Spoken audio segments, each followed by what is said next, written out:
talk about manpower. You've been doing this a long time. There are times of year that it's hard to get everything done. How do you manage that? You don't pull in hardly any part-time help? Right. Just you manage your time well, and you have the right equipment. I mean, that's the thing too. As you build up, that's yet one more aspect of that slow build-up in numbers of hives is at each point along that step going up, you're going to need different equipment than you had before. The extractor's not quite big enough. The honey extracting area is not big enough. The truck's not quite big enough to haul all the stuff back and forth. And so you're gradually working that out as you go up. And then people say, well, how do you manage 350 or 400 hives? Well, I have 2 trucks. I have a nice extractor. You know, I have a big cow and capping spinner to spin the cappings. You know, I have the right equipment for my size. I have the right equipment. I have a truck with a boom on it. I have a lift gate on the back of my truck to lift the supers up and down.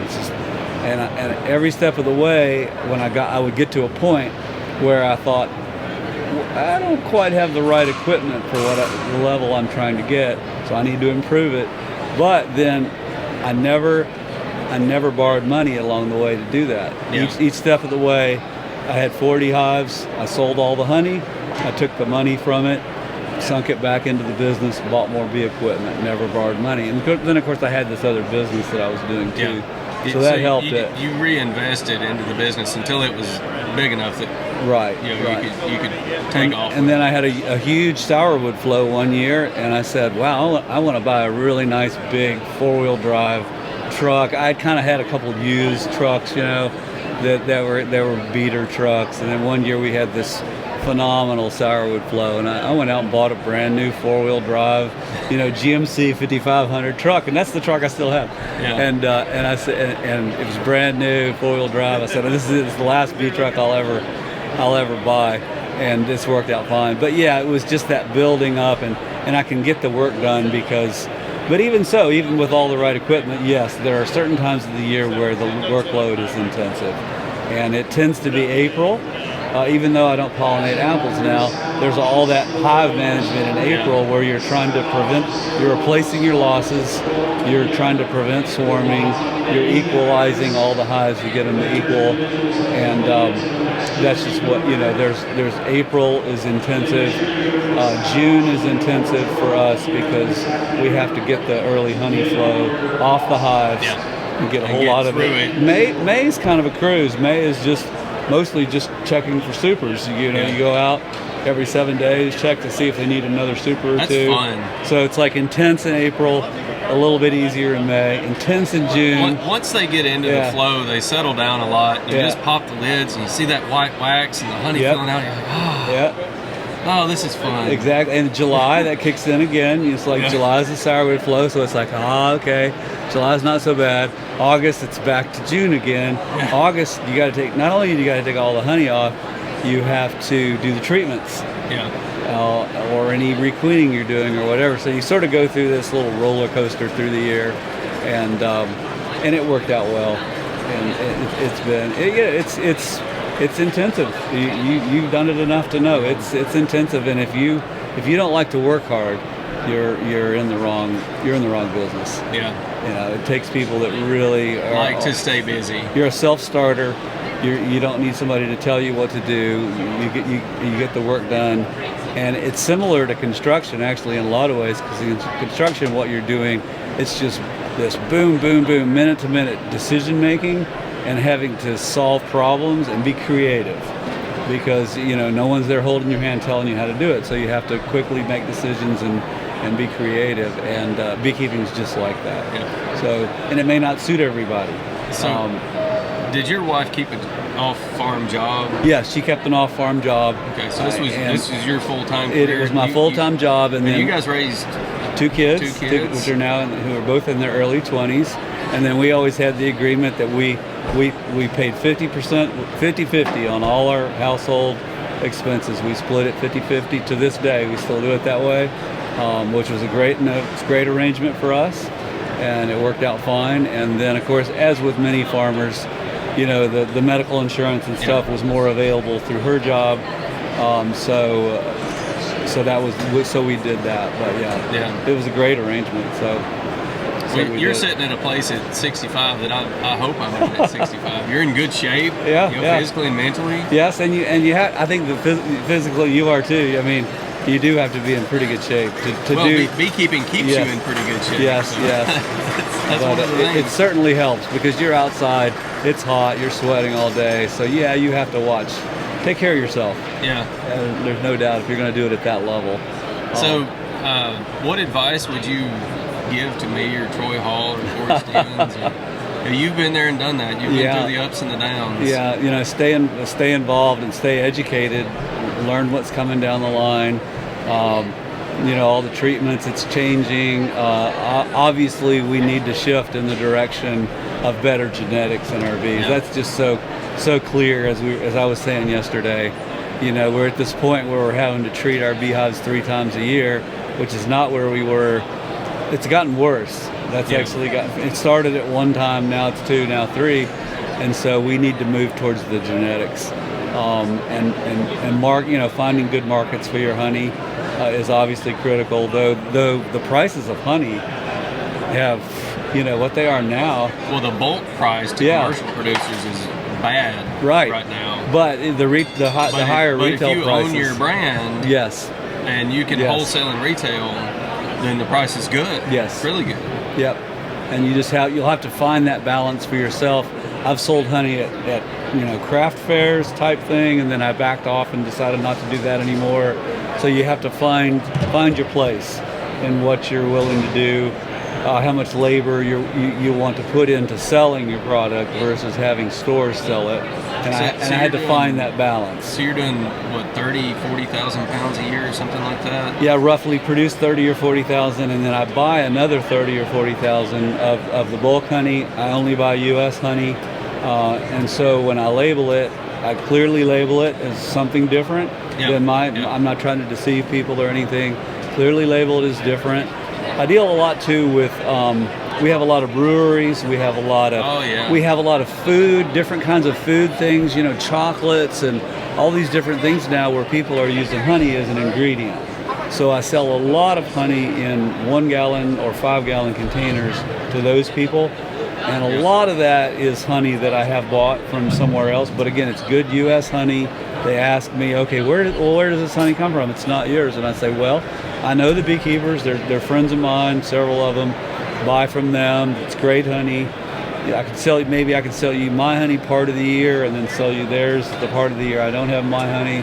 So it's been nice to have that kind of, it's not bulk like in 55 gallon drums, but it's especially. I understand that. It's hard to sell honey to a little brewery or something when you can sell that same honey wholesale or retail and make more money. Right, but as a business, it's been really nice to balance both. Yeah, I'm having the smaller containers that go in a store for a higher price. Yeah, but the bucket market they need set amounts every month. Yes, it's routine and I don't make a big profit off of that. You also have less labor in it because you're not bottling and labeling. Right, very little labor. I don't make a big profit margin on it, but it keeps them supplied with honey. A couple of barbecue places, they use it in their barbecue sauce. So as a business, you just have to sort of adjust and figure out where your niche is. And I remember hearing at a bee meeting, you got to have at least 3 sources of income to make a living with beekeeping. Some kind of a combination of So yours were honey, pollination, or I'd say honey and pollination because we had 2 honey flows. Also producer packer. Right. Plus buying that other honey, so that would be the third producer packer, the third leg essentially. The 3 P's. Or you can do packages and or nukes and or it could be one of your 3 legs. But you've got to have 3 legs somehow to make a full-time living out of it. I think you have to come up with what are your 3 legs? What does it look like? It's going to be nukes, queens, and honey. And honey. Okay. And I also want to be a producer packer, which adds a diversification. So that would be 4, So that would be a good combination of all those. And then I would eventually, if I ever get to the point where I have extra money, I would like to diversify into something completely different, like rental real estate or cattle or something very different from beekeeping because You know, there's a lot of strategic challenges in beekeeping. What if the next big bad thing comes along? We've had so many big bad things. Yep. You know, you had tracheal mites, and then we had varroa mites, and American foul brood, and you know all these, and then we've got tropicolaps in Asia that's moved up all the way to Ukraine, and you know all this stuff. So what if that's the next big bad thing? There's so many ups and downs in beekeeping that I'd rather. I'd rather move some eggs to another basket. Because I can just quit. See, I'm 65, so several people have asked me that here. Well, what if we get the yellow-legged hornet? Or what if we get tropicolaps? Or what about this spotted lanternfly thing, you know, that hasn't reached us yet? And I go, I'll quit. It's too hard? Yeah, I'm done. I'm done. Now you, young man. I'll have to figure it out. You'll have to figure it out. You're going to have to. But that's good. Do you still have your other job, or are you? I still have one other side interest. Yeah. But I'm focusing on this. I started last year with 40 colonies, and I found out in January of last year that my day job was laying me off. So I've still got one product that I manufacture and get a little bit of income from that. But last year was all just scale. So now I'm starting with about 100 colonies, and I'm going to scale this year to try to get over the 200 mark. And then, you know, my wife works full time, and I've got 2 young kids, so I'm going to see how that fits. Yeah, you might want to just kind of slow down for a minute, and you're there, and just see how that goes. Yeah, I don't want to shoot for like 400 or something if I don't know that that's. I think that 200 level will be viable. That's a good level. I think it's viable, and I can make a full-time income off of that. But I can also just kind of sit there for a minute and say, is this going to work? I was at that 200 level for 10 to 15 years. Okay. And that was a sweet level. It was like, okay, get all this worked out, and then you finally get to this point where hopefully you will, where you realize there's actually, I'm at 200, but there's more demand for what I'm doing than I'm providing. You know, this is interesting, Greg, because I did an interview with Bob when I found out I got laid off on building a bee business, and I quoted R.O.B. Manley to him, who wrote Honey Farming, and he wrote it in the mid-1940s during World War II. He's a British beekeeper, and he said you need to have at least 200 colonies to go full-time. And Bob said, I agree with that. I think you really need about 200 colonies to make it full-time. And now I'm hearing from you, you really need about 200 colonies to be full-time. But then if you run past that too fast, without, again, do you have all your swarming under control? Competent beekeeping. Are you being productive with those 200, or are you just going out and buying lots of new boxes and painting them and throwing bees in them? Because if you're doing that, you're going to fail. You know, that's that simple. And I can't even say I'm as good as the person that was more my mentor. He did a better job of controlling the swarming than I did. And he was actually, but he worked insane number of hours in order to do that. So there's a lot of different ways to be a competent beekeeper. There really are. You've got different ways of spring management from a lot of other beekeepers, and there's a lot of ways to be successful with it. It is. People fit what fits their personality in their life, I think, and what they like doing. Yeah, and you'll find that. You'll find what that is. Is there anything else you want to talk about? I think we've had fun. That's great.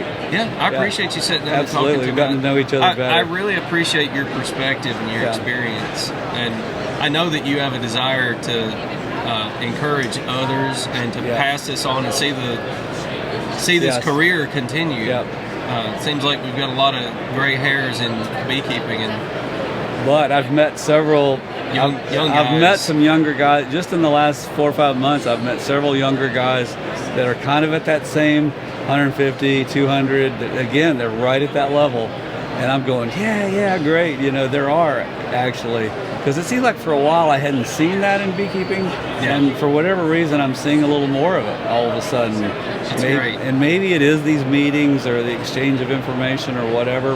I think YouTube has contributed a little bit.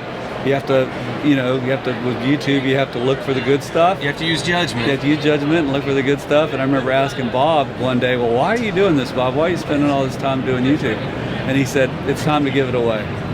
I'm old enough. It's just time to give it all away. Yeah. And I agreed with him. I said, yeah, it's time. Both of us. It's time to just give it away and help other people do that. And yeah, the resources now are amazing. It's just there's just so much out there that you have to figure out how to focus down and do it. These meetings are amazing. Yeah. I mean, just even now, having done it 42 years, I'm just going from one talk to the next, just going, wow, I hadn't thought of it that way or whatever.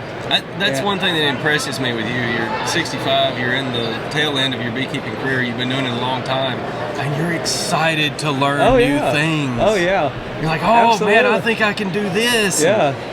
Then that's how you improve, Yeah. continuously improve. You've got to have that excitement and the willingness to learn. I mean, this thing's come up in the last year or two about doing this condensing hive concept where you insulate the top of your hive a little bit better than, and the whole thing, and it prevents the condensation. I've just done that in the last 2 years, jumped right on it. I said, yeah, that's true. I mean, I've seen the condensation, and that's an improvement, and just jumped right on it. And then with Corey, with all his work with the Harbo testing and getting better genetics, all that's new. We're trying to absorb that. And Phoebe with her UBO, amazing. You've done all the work with Kyra, and there's always something to learn. Yeah. I mean, it never ends. No. That's awesome. And be excited. If you're not excited, that's the other thing. If you're not excited about it, no way are you going to be able to do the hard work, because it's hard work and you have to go out there. But if you can go out there and really have a great attitude and be excited about it, then it doesn't seem like hard work. It's funny. There are days that I'm like, okay, that was a rough day. Yeah. But there's a lot of days where I go out and I guess I'm doing hard work, but it doesn't seem like it. Yeah. I'm just playing with the bees. I've had people tell me, they say, oh, you've been retired for 30 years. I said, well, what do you mean? And they said, you're a beekeeper. It's like you're doing what people do when they're retired. And I go, yeah, but this is hard work. And they go, yeah, it's still. They're not out there with you on the 15-hour day when you're on the edge of heat stroke. Yeah. And hating life. Yes. Yes. They just think about the days when you're walking through a dewy field. Right. And bees are happy and you're on the flow. Yes. And all that. I came home from pollinating a couple times, and I was so tired. I went in the living room, and I still had my bee suit on, and the air conditioning was on, and I just lied down on the floor in the middle of the living room and just sit there and stare at the ceiling. And my wife would look in there and go, "Are you okay?" I'd say, "Oh, this is great." And so, yeah. But even so, you're loving it. I mean, because compared to a regular job, it's like, okay. You can't appreciate the good days if there are no bad days. Exactly. All right. Well, Greg, I really appreciate it. It's been great fun. Thank you for talking with me. We'll do it again. Yeah. All right.